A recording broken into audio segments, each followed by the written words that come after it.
Hospital. My name is Rob Whiteman. I'm Chair of the Hospitals Trust. Very glad to be here. It's my first annual members meeting. I was appointed on the 1st of July, so be gentle with me, please. Thank you for laughing. I know where to look. I know where to look if I need some encouragement. There are around 220 NHS trusts in the country, and many of them have similar governance arrangements. So our trust has a board comprised of executives who run the hospital. The chief executive, for example, Siobhan and Papworth. Hooray! Thank you, Maggie. And also non-executive directors who bring expertise or insights from other large organisations, but we're part-time and we're there in order to have an oversight of performance. My job as the chair is to ensure that the board functions well and that we have good governance and that the board is well led, and obviously to make sure that we set the right culture and the right tone for the operation of the trust. And in that respect, we take our values very seriously. We are a trust that wants to be caring. We are one team.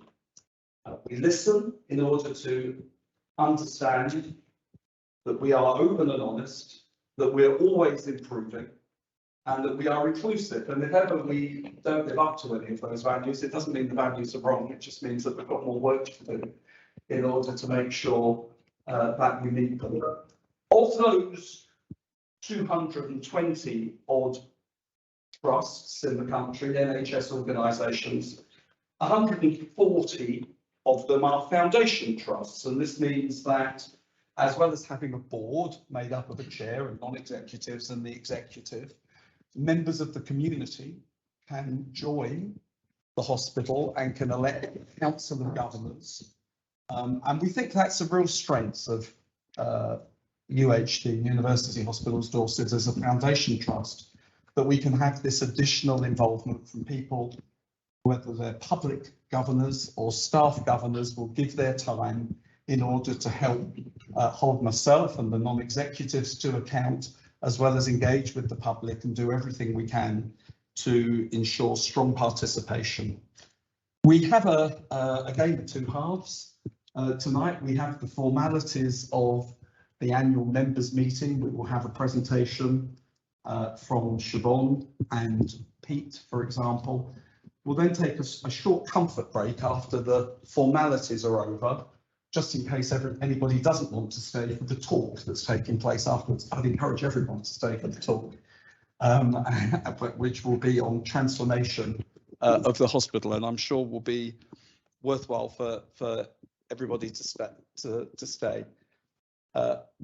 Clearly, the National Health Service is under a great deal of pressure at the moment. But, please be assured that everybody is doing everything they can to try to provide an excellent service, and there's clearly tremendous staff here who absolutely do their utmost in order to serve the public. We're a big hospitals group. Siobhan will give some numbers in terms of activity, but in terms of the area that we serve, East Dorset and Bournemouth, Christchurch and Poole, and the whole of Dorset and some of Hampshire, we cover an area of 500,000 people for our emergency department, or 750,000 for the Dorset Cancer Centre.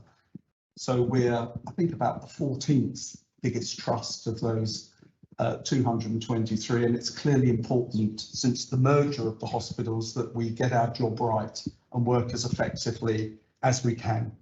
I've got just one or two housekeeping things to say. You'll notice there's a camera. I think if anybody doesn't want to be filmed and you'd rather not be seen on the live version of it, people need to go to that side of the room. So if you sort of edge your way over, you're very welcome to. So to start the formalities of the meeting, the minutes of the last annual members meeting have been duly published online. Did anybody have any questions on them? Okay, thanks. I'd ask that they're approved, please. Thank you very much. So without further ado, we move on to the annual report and the finance account. Siobhan. Thank you. Just make sure everyone can hear me. It's really nice to be here. So just firstly to say hello to everybody. I'm incredibly proud to be Chief Exec at University Hospitals Dorset. I've been here for 4 months. So actually I'm presenting back to you the work that happened last year. And I'm hoping you're all going to get a copy of the summary of the annual report or the actual bigger document or look online, because this will give you the full account. And I suppose I want to start by saying last year continued to be an incredibly challenging year for the NHS, for Whittington Health, where I was a chief executive up until I came here in June, and for University Hospitals Dorset. And I want to start by just saying a very big thank you to all of you. I think the local community, the volunteers, the governors, the executive team, the board, and all of our 9,500 staff across University Hospital Dorset. Just thank you. And what I'm going to talk about, I'm going to give a little bit of reflection on last year. My colleagues from the executive are here, and if there are questions on some of that, they will answer. And then I'm also going to give you a little bit of a flavour of where we're going. And then I'll take questions and answers at the appropriate time. I'm a little bit husky because I had my flu jab yesterday. I hope you're all getting your flu jabs and your COVID injections. So let me just, yes, I will. So let me just get to the slides. So when you look in the annual report, is that okay? Can you hear me? I'll project. When you look in the annual report, it shows you how incredibly busy Royal Bournemouth Hospital, Christchurch Hospital, Poole Hospital, the whole of University Hospitals Dorset has been in the last year. And I'll just pick out a couple of numbers on this slide. We've had 57,000 day cases, 100 and just shy of 160,000 people attending the emergency department.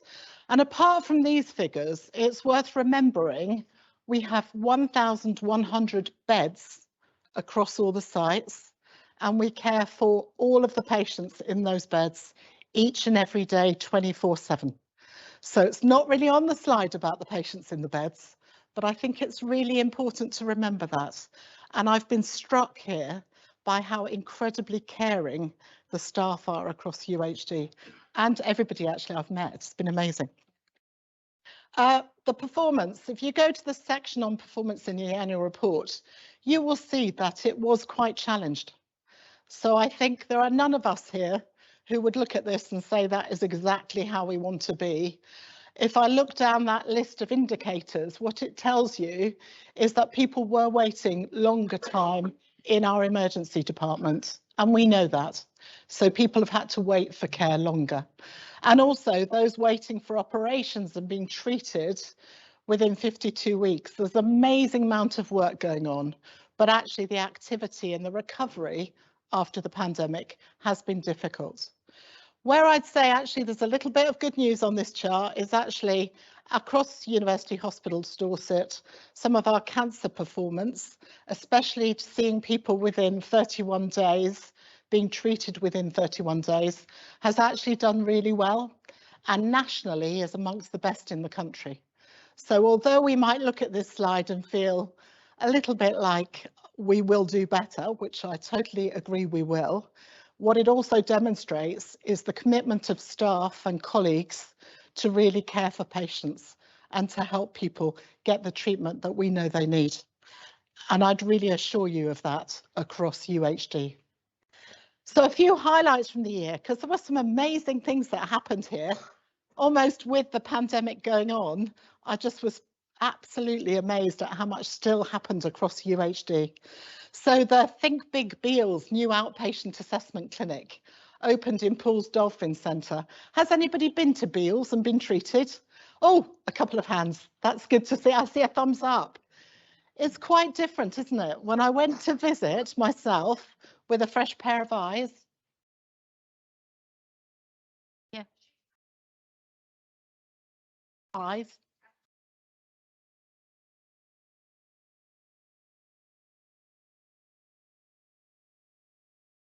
Yeah.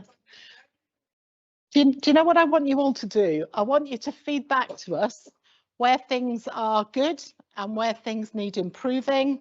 In Beals, one of the things I saw, and we will slightly digress, but our dermatology departments have really embraced Beals as a way of seeing patients. And I don't know if any of you have been to see the skin doctors, the dermatologists, but actually they work in quite a different way with quite a big team. And the way it is set up at Beals means that people get to see the nurse, the administrator, the doctor, absolutely it's like one-stop shop. And that is really impressive. So there may be areas, take on board your comment about eyes, that we need to pick up outside the meeting. But this Think Big Beals, the outpatients, has been picked up nationally as being best practice. And actually we've been nominated for some awards, which for the staff, which have really worked hard to get this in place during a pandemic, to put outpatients in the middle of the community in a shopping centre is quite innovative. So we believe that is good. As you say, there may be some areas we need to improve on.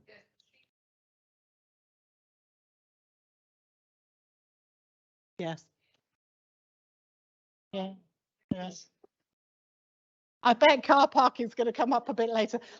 If we can keep the questions for a minute, because Rob will take all the questions. So let me just get through this part of the presentation.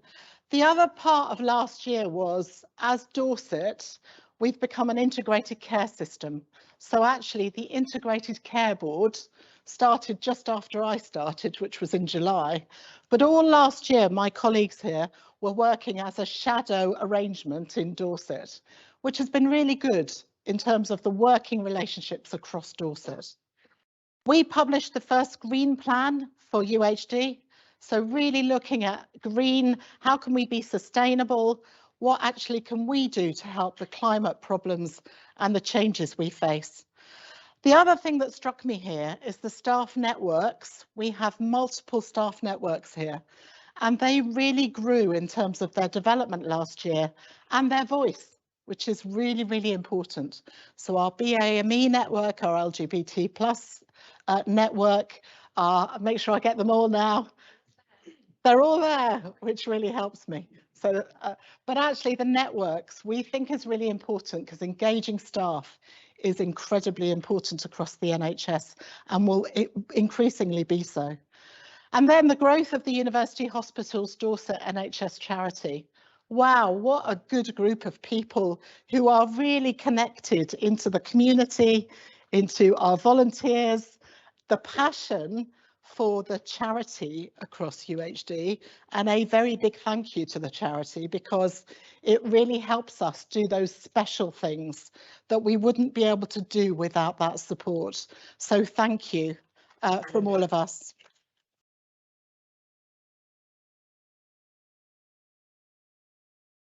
Another highlight was UHD becoming a veteran aware trust.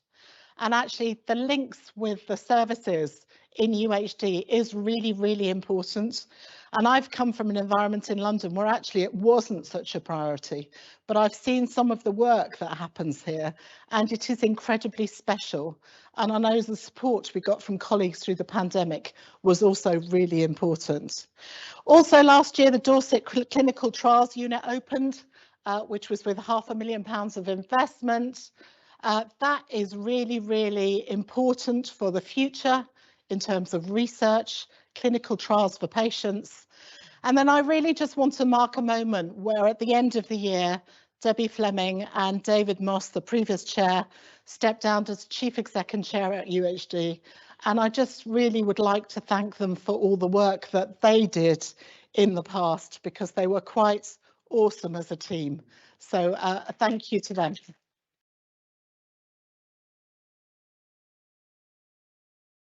Now, there's a lot more in the report, so I'm promoting it, but I'm just going to give you a bit of a flavour about where we are now and looking forward. So obviously, if you come here this evening, you can't have missed a very large building that is going up incredibly quickly on the corner of the Royal Bournemouth Hospital site. The Beach Building. It is quite incredible that this trust got the investment to do this, but also has managed to get the building programme happening and on time. And I really don't underestimate the amount of work that has taken. It's quite exciting now, and I think gives us all of these 3 building projects, and Isabel's going to talk more about them later. They give us a unique opportunity in Dorset to create a legacy for future healthcare here that actually is quite incredible. So we've got the Beach Building, we've got the Pool Theatres complex at Pool General Hospital, which is nearly finished. Mark, we're going to finish it by the end of March, aren't we? No comment. And then Dorset Pathology, we're building a lovely new building that actually will be the pathology hub. So sort of blood testing, and it's sort of out the back, but it's quite impressive building, and that's coming online too. So this year, looking forward, I think like last year, our people, and I take all of you as being our people, across UHD, have to be a really high priority. As we look forward into winter, which is going to be quite challenging this winter, we need to keep very focused as UHD on patient safety and on our staff. So anything as our local community you can help us with, we will be very grateful. Our staff. So this gives you a breakout of the quite amazing staff. I have to, one of the things I do, I go out and see people, I go and see clinical areas. And actually, I just am struck every single day, even this morning, Harry, in the emergency department at Royal Bournemouth. It was just so good to talk to the staff, to hear the challenges they face, but also some of the things they're really proud of. And I think they're quite incredible. And when I look at this list, it tells you how many 818 healthcare assistants. That's a huge number. And these are people we need to look after. And I will just make a comment, it's probably going to be quite a difficult winter for some of our staff, especially the lowly paid staff. So we are going to keep a big focus on caring for our staff through this winter. I think most of you in this room know the services we provide across University Hospitals Dorset. It's quite an amazing range of services, and it is something we are very proud of. And actually, the more I can promote and talk about the good things, so that we can have quite a positive can-do approach to what we're doing here, I think it's really important, because the NHS is really important to all of us. So in terms of what we're doing as a trust, our strategic objectives, improving the quality of patient care, number one actually, although equally number one being a great place to work. Using our resources well. Pete's going to tell you a bit more about the money, but we have about £720 million worth of money.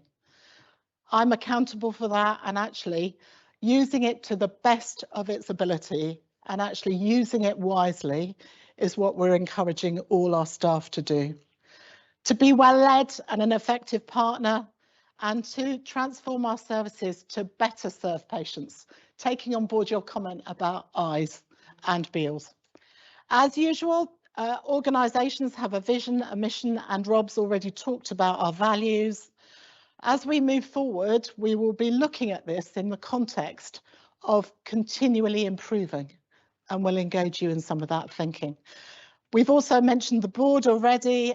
This is quite a really valuable group of people. The executive are incredibly hardworking.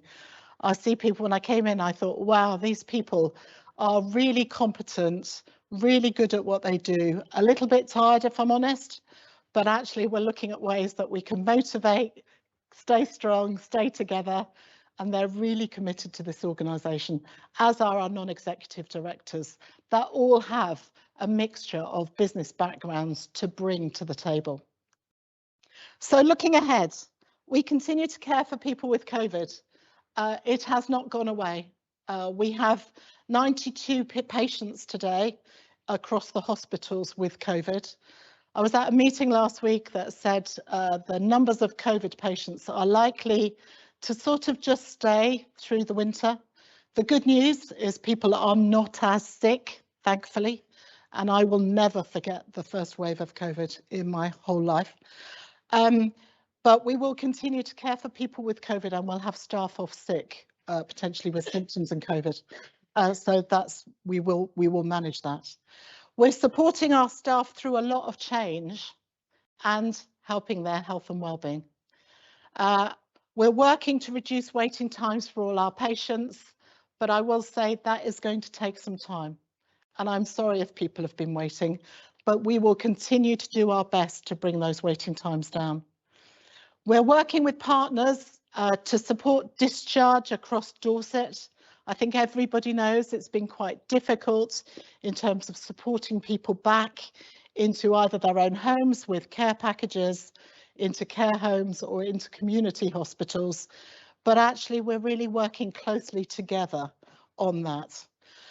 We are Team UHD and we want to build on the strengths that we've got here. We're completing the building works, but I'm actually going to leave Isabel to talk about that. Recruiting and retaining staff. I was talking to David earlier.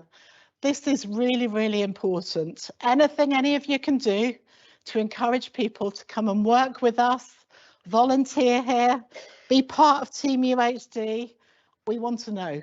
If there are things we could do differently with partners to recruit together, we need to think about that. And then we need to focus on making sure everyone knows that we want them to stay. And that's all of you as well. We are going to be putting patients first, which we'll tell you more about as the year goes on. But it's really looking at how you build an improvement capacity across the whole organisation so that all the clinical teams are actually driving the improvements and the improvements happen at a frontline level. And it's not Siobhan telling Harry how to do his job. So this is, I know, I think he has. And then, you know, this being part of Dorset and the Integrated Care Board and the Integrated Care System, this is quite a fundamental change to the NHS, and we are the system. So UHD is the system. How we work as part of that, we're integral. And actually how we operate, how the other trusts operate, we all have impacts on each other. So actually over the next 2-3 years, we will be increasingly working together as a system. Nearly finished. I can see Rob's thinking, hurry up, Siobhan. So in summary, it was a really good, actually great year for UHD last year through a pandemic. And that's where I caveat it. This is unprecedented, isn't it, in terms of people recovering from a pandemic. Progress has continued, investments were made that mean that we have that unique opportunity in 2 to 3 years' time to create something that is better than we've got now. So challenges continue, but I believe we're better placed to meet those challenges than many other organisations, and that drew me to come to Dorset. And so with the culture of continuous improvement and teamwork, we believe we will recover and build a much more positive future for staff, patients and local people. And there's the annual report for you to read. And where I started, a very big thank you to all of you, to all the staff here, to the governors, the volunteers, the partners, and actually our local community, because I know through word of mouth, through how you operate, I can feel the support from our local community. So thank you very much.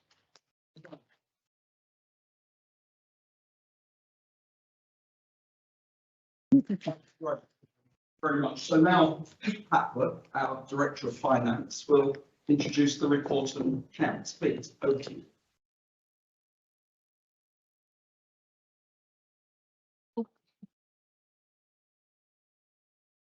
Thanks, Rob, and good afternoon, everyone. I hope you can hear me okay.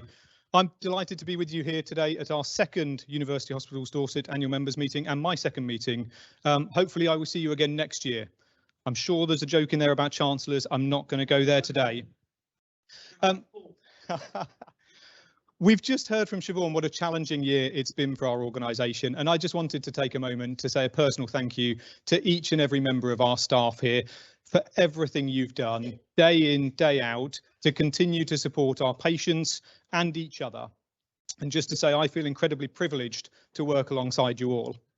Now, it's my role today to provide an overview of our accounts and our financial performance. And again, I'm very grateful to our finance team and our much wider team of budget holders who have worked tirelessly to continue to manage the challenging financial position despite the operational pressures and continue to uphold our high standards of financial governance and ensure they're maintained. As Rob said, we're a very large and complex organisation now operating over multiple sites, and we've got a great deal of transformation underway. And with this in mind, it's particularly pleasing to have had such a positive report from our external auditors, providing an unqualified, so a clean opinion on our financial statements, and also on our use of resources. So confirming that we have appropriate arrangements in place to continue to deliver economy, efficiency and effectiveness in the use of our resources. From a financial perspective, we've continued to operate within the national interim financial arrangements that were put in place through the pandemic, and we've been supported with additional funding, which has been really helpful. We've continued to evolve through the year. The financial arrangements have changed from the first half of the year to the second half of the year and continued to evolve on a monthly basis. Most notably, we had different assumptions in the first half of last year to the second half of last year, so we set our budget in two parts.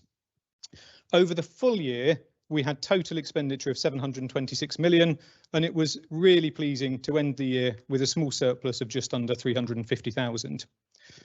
Within this, we spent over 19.5 million on our direct COVID response, and also a further 18.5 million recovering our elective waiting times, and that was nationally funded and supported.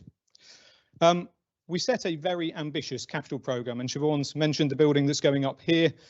We had a capital programme of over £77 million, 34 million of which was supporting our day-to-day operational running, including IT, estates and our medical equipment replacement programme.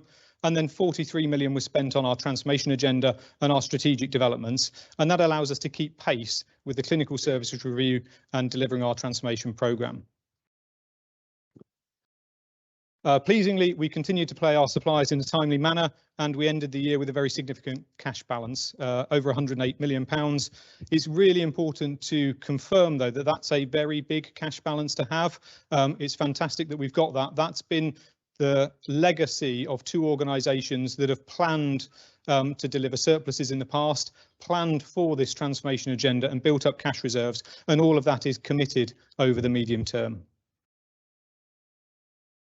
Looking forward then and turning to the current financial year, we've had a very challenging financial planning round at the start of this year. We are in very turbulent economic climate, as you know.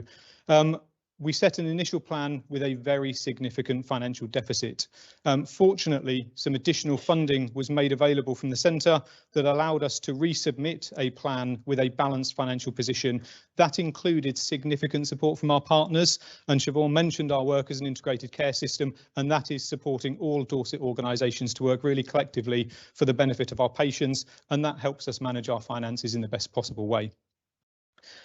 We did therefore submit a balanced budget that includes over £10 million in continuing to support patients with COVID and our COVID response to keep patients safe, and over £15.5 million to recover our elective waiting times. And again, that's supported through national funding. We've set an even more ambitious capital programme this year, over 111 million, a greater amount this year on our strategic capital, as you can see from the buildings, the pathology hub and the beach building here, and then the theatres programme at Poole, 83 million on strategic capital, with 28 million operational capital supporting the day-to-day running of the organisation. We are achieving the financial plan. We're expecting to achieve the financial plan this year, but a lot of pressures remain, and that is consistent with the national economic climate. It would be remiss of me not to highlight that that is masking a very significant underlying financial deficit, and that is something that many organisations, most of the provider organisations that Rob referred to, are challenged with an underlying financial deficit, and we are working incredibly hard to address that over the medium term, and our clinical reconfiguration and transformation will absolutely support that. Finally, I would end by saying we've continued to manage our money incredibly well despite the operational challenges and the workforce challenges we've had. We've benefited very significantly from additional national funding, both in terms of capital and revenue, and we continue to benchmark well against a range of key financial and productivity metrics. Having said that, our financial position does remain very challenging, as I've just said, and all of our attention now is moving into how we address that over the medium term. On that point, I always like to end with our finance risk appetite statement, and just to make the point that we will do absolutely everything we can to deliver within the budgets that we set, but we will never compromise patient safety to do that. It is our #1 priority. It always has been, it always will be, and if we need to overspend our budgets to deliver patient safety and keep our patients safe, we will absolutely do that. But we will do that in a managed way to make sure that we deliver value for money in that additional expenditure. Rob, I'll pause there and hand back to you. I mentioned at the beginning that we're very pleased to be a foundation trust where the community can be involved in the hospital via the Council of Governors that the members who elect. And it's a great pleasure for our final contribution or speaker to welcome our lead governor, Sharon Collett. Sharon.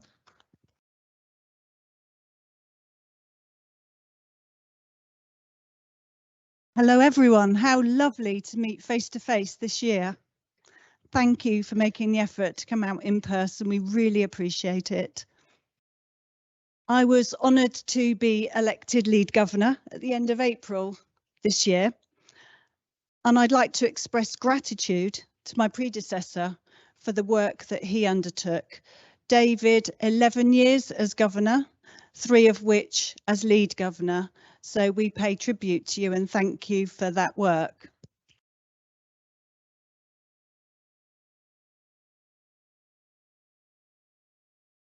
On behalf of the Council of Governors, this evening I'd like to share how we, your elected governors, have been fulfilling our role and the impact of that work. I'd also like to provide information about the upcoming elections. Please meet the governors. You can see the constituencies we represent, and importantly, we also benefit from staff governors and their views, and appointed governors who represent significant partnerships, local councils, Bournemouth University, to name a few. Our uniting force is the commitment and the passion that we feel for UHD, and we all endeavour to portray the trust values in all we do. On your behalf, I'd like to thank the governors for using their skills, knowledge and experience as they contribute to UHD priorities. Thank you.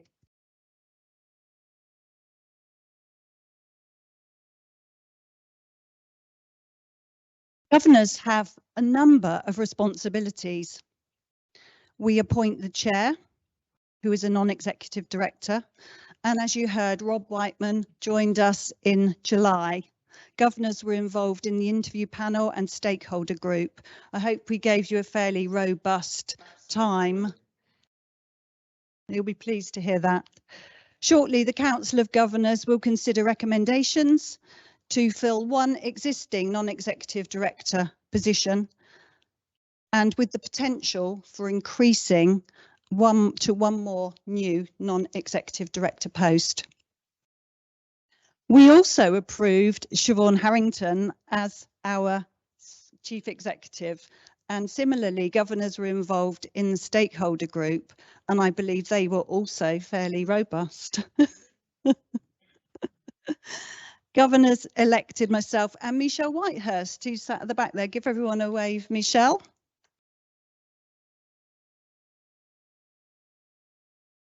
So we're both very excited to be part of this new leadership team at a time of transformation. Governors provide feedback which informs decision making. We seek reassurance from non-executive directors in a number of ways, such as attendance at committees, meeting the non-executives at briefings, and attendance at board meetings. All provide the opportunity for two-way communication, and we're always asking to meet the non-executives more again and again and again, because we enjoy that conversation so much. The experience of meeting with the non-execs also enables us to provide feedback for their appraisals, having agreed the appraisal process. We access high quality training individually, as a group, and with our colleagues on the board. And that ensures we're fully informed, well equipped to do the role very effectively. I'm sure you've heard about the integrated care system, which became operational in July of this year, aiming to meet challenges and drive improvements, including things like joined up care, reducing health inequalities, tackling the backlog, and improving patient experience. Governors have begun to plan our approach, and will be considering things like, how do we engage more widely, those beyond our own constituencies? We need to review the health population data to find how that can be addressed when we have discrepancies. And we need to look at how UHD is contributing to the ICS agenda. That and many more activities. This is quite a busy slide, as I've included detail about some of our ambassadorial work, how we're working on our membership engagement strategy. I have to be honest, not everyone wants to be engaged when we're out and about. I suspect that some of you have seen individuals approaching you with information or surveys, and the last thing you want to do is stop and talk. Nevertheless, our resilient governors have disseminated well over 2,500 pieces of literature, have secured over 100 detailed questionnaires, and recruited over 60 members in the last few months. So all credit to them in what is quite a difficult environment. In Boscombe, we found that 88% of people surveyed spoke really highly of their experience at our hospitals. They mentioned staff and specific areas. They also shared concerns, and we've heard some of those. Siobhan has outlined some of those this evening. And when working in the Dolphin Centre, we discovered more about how people accessed medical support. 42% using 111 compared to 23% with GPs. We found out how they knew about the changes taking place at Poole Hospital. 67% were aware of the changes. Most of those read about it in the Echo or watched TV briefings. Similarly, we received information about the patient experience and were able to reassure feedback and forward congratulations across identified areas. And again, we recognise the concerns, and I'm sure you do as you read that list. Information received is used to inform various committees and groups and our communications department, and is triangulated with other data to make sure that we really understand the key themes. It's been quite difficult to be out and about recently. You'll all know why, and we're very relieved that we're gradually returning to our normal levels of activity. We're still cautious, we're still following hospital protocols and making sure we're keeping everyone safe as possible. But we expect our activity to increase exponentially this coming year. We aim to meet as many Dorset residents as we possibly can. And we also try to recruit people who are further afield. We recognise the need to recruit in terms of our population reflection, and we need to consider the age profile, things like our community groups and hard to reach groups. And you'll have seen in the list previously, I mentioned chat cafes, and that's one of our responses to meeting individuals in that group. If you know any friends and family who would like to become members, please encourage them to sign up so they can receive updates, share their opinions with us, and attend high quality events such as the Understanding Health Talks, the series that take place quite regularly. We're very ambitious to continually grow our membership. Our role is significant and we feel valued. If this type of activity appeals to you, please consider seeking election. Members will have already received details, and there is support for prospective governors. You can also meet current governors on the 25th and the 27th of this month, which I'm sure would be very useful if you really want to understand the role. I can highly recommend life as a governor, and we would all love you to join us and be part of Team UHD. And finally, for those in the audience, you can speak to governors about becoming a trust member or seeking election tonight. For those online or in a hurry, please email or write to us. Also look at the UHD website. Many thanks for your support. Many thanks for your interest, and many thanks for listening. Thank you very much, Sharon. We have received 6 questions in advance in order that people online can hear. Richard here from the comms team will read out the questions so that people not in the room are able to hear them, and then Siobhan and the exec team will give some answers. I think, Richard, you'll also cover if there's any questions online, you'll ask those as well. I will hand the mic. I'll sit on the stairs if you want, Sharon. I'll hand the mic to, but Richard, okay, you'll start with the questions. Okay. If I may. You may, please. This is from Dr. Tim Howard, and I'll read it out in full. All parts of the NHS are under pressure. Primary care, falling numbers of GPs and nurses, and reducing share of the NHS budget is arguably under greater pressure than others, and in some areas it is collapsing. More and more patients who should present to primary care are turning up in the accident and emergency departments across the country. There are no signs that the government recognises this shift in workflow or has any plans to reverse it. How does the Trust plan to address this? Should it have a separate practice in the A&E department? And that's the question from Dr. Tim Howard. What a great question. Just to give my perspective, in the past, I've always worked incredibly closely with primary care, and I've come into UHD and actually colleagues here work incredibly closely with primary care colleagues. Is it better if I do speak? Can you hear me better with that? Is it? It is on, is it? I think so. You can't hear it in here. Okay, I'll shout again. Yes, so primary care. So actually, it's really important that we recognise the pressures are everywhere. So there are pressures in primary care. There are issues for local primary care practices. They're now working as primary care networks.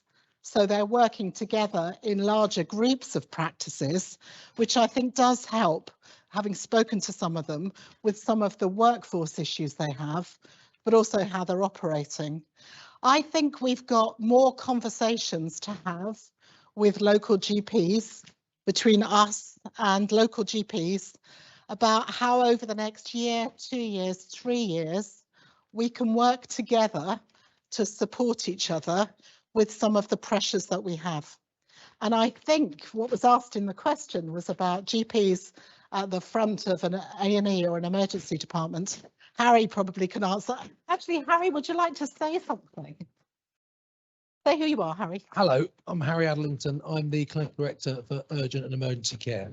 And I'm going to touch on it later on, but in our plans for both the Bournemouth site and the Poole site, there is an urgent treatment centre where it's got Sorry, there's an urgent treatment centre.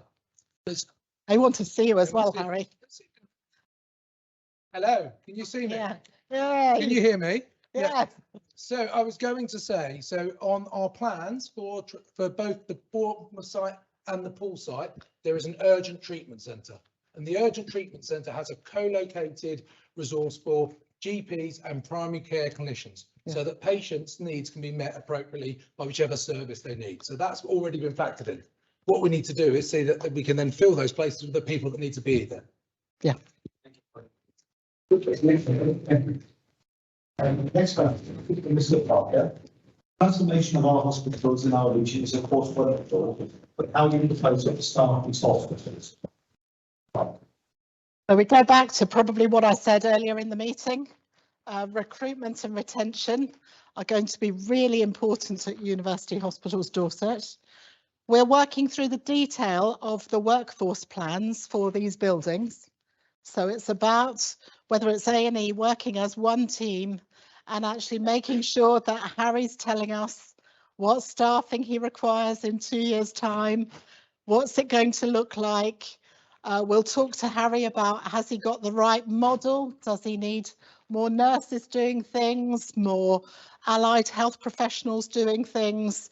How much do the doctors need to do? Do they all need to be hospital doctors? There'll be all these sorts of challenges, Harry, won't there? But actually then it is about making sure that this place is the best place to come and work so that people want to come here. And that includes everything from how they're treated, what the culture is like here, what the parking, dare I say it, is like here. There's a lot of things that we need to work on so that people really stay working at UHD and choose to come here. But I think in the question was almost assuming we'd need a lot more.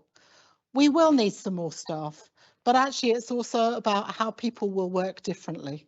Is there anything any of my exec colleagues would add to that? That's great. Karen's giving me the thumbs up and Ruth. Okay. Okay, good.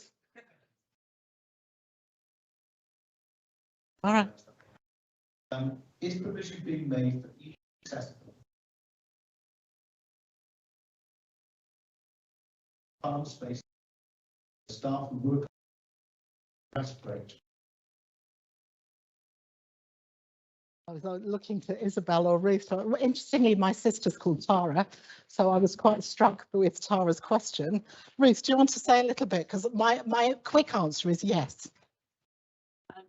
I think there's always, hello, my name is Ruth. Stand up. Hello, my name is Ruth. I'm Acting Chief Medical Officer at the moment. There's always more we can do for our staff, but we are in the new build putting in rest and relaxation facilities. Some of you may have seen that our now King Charles came and opened a garden for staff to rest in tranquility earlier this year. So there's always more we can do. We're thinking at the moment about what we can do for our staff over winter to make sure that they're well fed, well heated, and that we can look after them as best we can. Thanks very much. And Richard's not here, but we have built into all the buildings the sort of latest access requirements so that actually it is better for patients and carers and families, which is good. It really is quite special when you get a new building. I can't really emphasise that enough. At the Whittington we had a new build and it gave such a boost to patients and staff.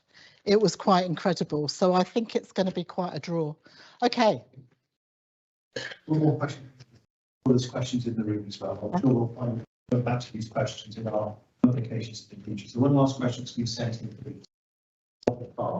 do you consider the medical care as being constrained by the provision of social care? Thank you, Robert. You know, I really truly believe we're a system.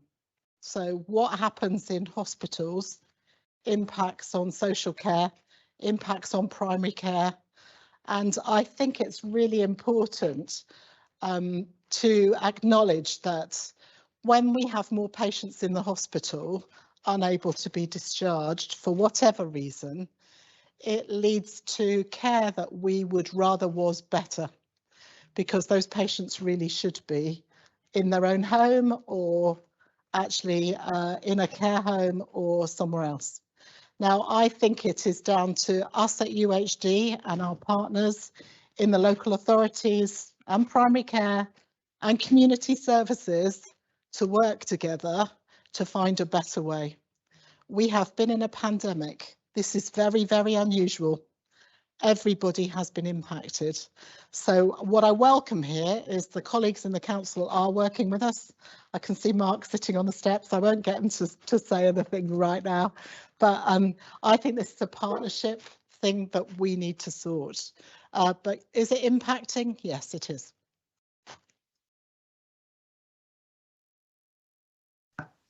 Yeah, please do. Then, See anybody in the room? Yeah. and I'll try and bring some of the themes together. Yeah. So the question related to COVID. Now that government COVID funding is gone, we need the ongoing costs associated with managing COVID in the hospitals. I think you sort of answered that. Over to you, Pete.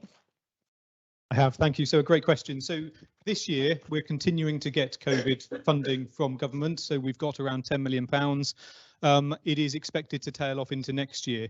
Now, the great thing is a lot of the costs we incurred in looking after patients with COVID and segregating our patient pathways are coming to an end, and we are able to exit some of those costs consistent with the funding exiting.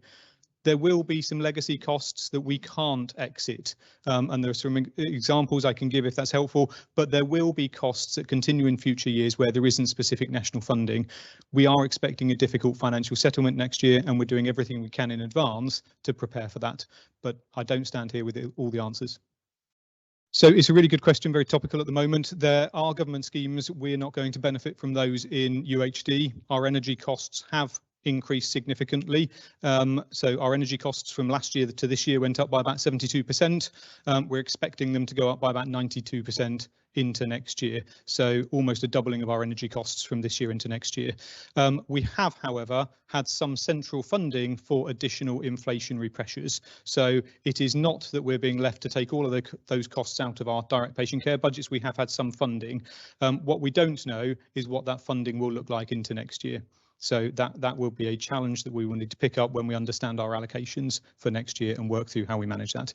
We are, of course, doing a number of things to reduce our energy costs. So we've got a number of aspects of our environmental plan, our green UHD plan, that look to reduce our carbon emissions, look to reduce our energy costs, and we are pursuing those as far as we can. Thank you very much, Richard. They were very good questions, both the ones in advance and the ones today. We do have a few minutes. If anybody would like to ask a question, if you'd like to ask it, then I'll probably repeat it just so that it can be heard by people not in the room. Hello. Thanks, Brown. And I'd like to have a little bit more clarity around integrated care systems. Are we talking about IT systems, or are we talking about new ways of working? Thank you very much. So Glennis's question is to hear a bit more about integrated care systems. Do we mean systems in terms of IT, or do we mean systems in a broader sense about the way that people work? Siobhan? It's primarily about the way people work, actually, Glennis. And I was just reflecting, when I was doing the slide deck, I thought we need a map of Dorset on the slide deck. One to help me, but also to your point. The integrated care system is all the people who work on health and care across Dorset with the voluntary sector, really looking at how can we work in different ways that has a better impact on the health of people who live in Dorset. So it's big, it's pretty visionary. It's about improving population health in Dorset, reducing health inequalities, which actually, after a pandemic, are stark. And actually what I see in Dorset is the size and scale of Dorset and the people and the organisations. We do have a really good opportunity to be the best in Dorset. So at the moment, that's what we're really working on together. How brave, how ambitious are we going to be for you, your family and others in Dorset. We plan to be ambitious.